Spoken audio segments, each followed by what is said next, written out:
Mga kababayan, magandang gabi. Ako si Lan ng hashtag Walk with Lan. At ngayong gabi may breaking news na magpapabago sa inyong pananaw sa Philippine politics. Kapapasok lang, si Leni Robredo kinain ng dating mga sinabi niya. Pahiya sa hirap ng buong bayan at habang siya ay nagpupumilit ang survey ni Vice President Sara Duterte. Oo, ang tinatawag nating President Sara sa kanyang leadership potential ay lalong tumaas sa 43%. Imagine that. From the ashes of criticism, Sarah rises like a phoenix while others sink in their own quicksand of hypocrisy. Para sa mga kabataan na naghahanap ng totoong pagbabago at sa ating mga OFWs na nagpapakahirap abroad pero concerned pa rin sa bayan, this episode is for you. We will dissect it intellectually with facts, wit, and zero sugarcoating. Fact check. Ayon sa latest independent survey mula sa Pulse Asia, as of February 2026, Sarah's trust rating climbed 5 points amid economic challenges. Bakit? Dahil siya'y consistent, tough, at pro-people. Unlike some who flip-flop like a chinelas sa ulan. Okay, quick poll lang tayo. Sino sa inyo ang naniniwala na si Sara ang susunod na tunay na leader? Comment down below. At bago tayo mag-dive deep, remember, stay tuned for the full 90 couple of minutes. May surprises, memes, at exclusive insights. Let's walk this out. Leni Robredo, kinain ang sariling salita, pahiya sa bayan. Mga kababayan, okay, let's rewind. Noong 2022 election, si Leni Robredo ay nagsabi, hindi ako magpapagamit sa anumang political dynasty. Pero fast forward to 2026, she's aligning with questionable figures just to stay relevant. Kinain ng sariling salita, pahiya, di ba? It's like saying you will never eat fast food again, then spotted munching Jollibee at midnight. Witty but sadly true. Sa isang recent interview sa ANC February 2026, Leni contradicted her anti-corruption stance by defending allies involved in pork barrel scandals. Bakit? Dahil politics is a game of survival.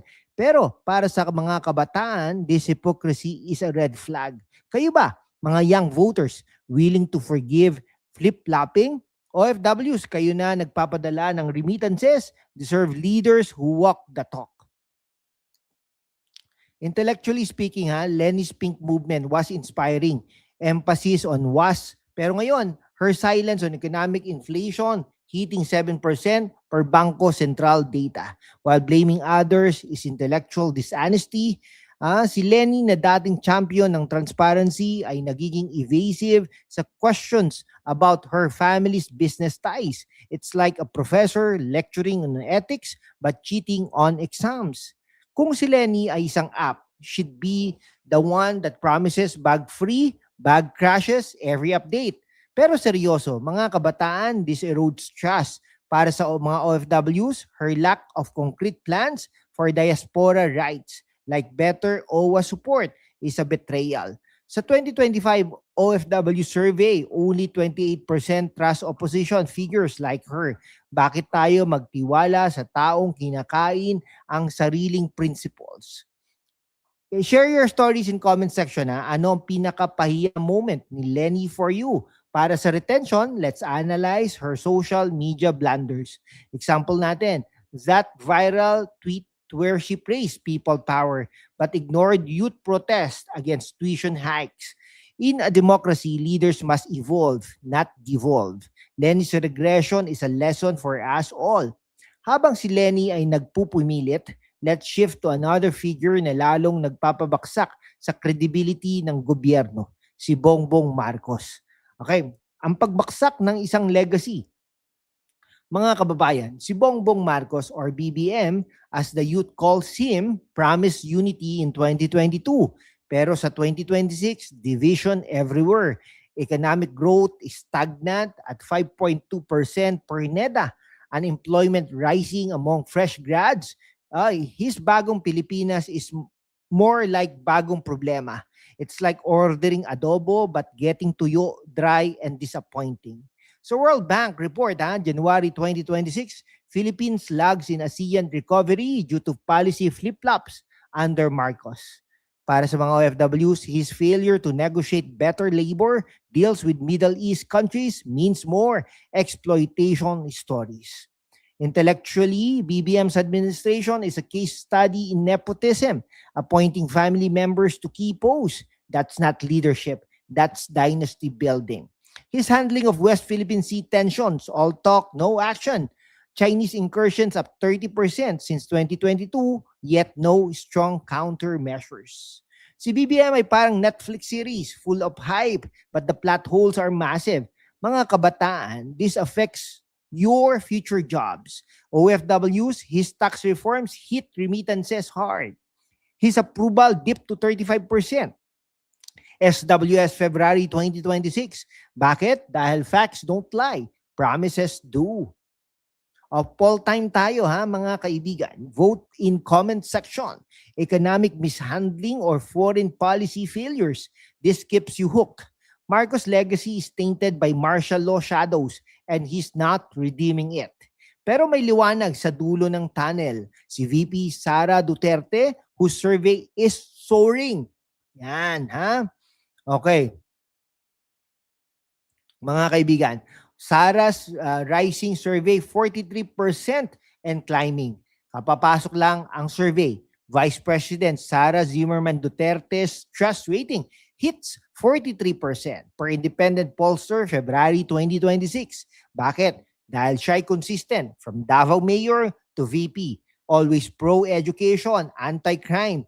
Unlike Len's flip-flops or BBM flops, Sara delivers.